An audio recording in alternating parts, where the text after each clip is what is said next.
चार मित्र की कहानी।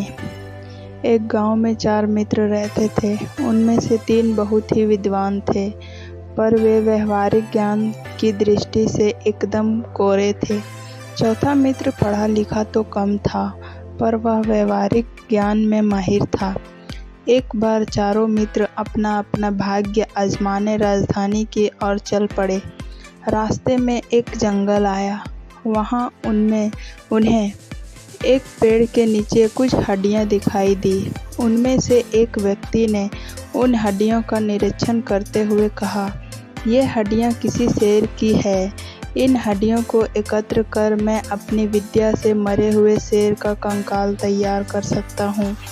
दूसरे विद्वान ने कहा, मैं अपने ज्ञान के बल से उस कंकाल पर मांस चढ़ाकर एवं रक्त से भरकर उसे खाल से ढक सकता हूँ।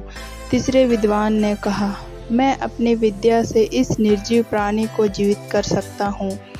व्यवहारिक ज्ञान में माहिर चौथे मित्र को अपने तीनों मित्रों की बातें सुनकर बड़ा आश्चर्य हुआ। उसने अपने विद्वानों मित्रों को सावधान करते हुए कहा, मित्रों, शेर को जीवित करना खतरे से खाली नहीं होगा। यह सुनकर पहले विद्वान ने कहा, अरे यह तो मूर्ख है। इस बेवकूफ़ को हमारे ज्ञान से ईर्ष्या हो रही है। दोनों विद्वान मित्रों ने भी उसका समर्थन किया। यह देखकर वह समझदार व्यक्ति दौड़कर एक पेड़ पर चढ़ गया। तीनों विद्वान मित्रों ने अपने अपने ज्ञान का प्रयोग करना शुरू कर दिया। पहले विद्वान ने सारी हड्डियां एकत्र कर उसका कंकाल तैयार किया। दूसरे विद्वान ने कंकाल पर मांस चढ़ाकर वे रक्त से भरकर उसे खाल से ढक दिया।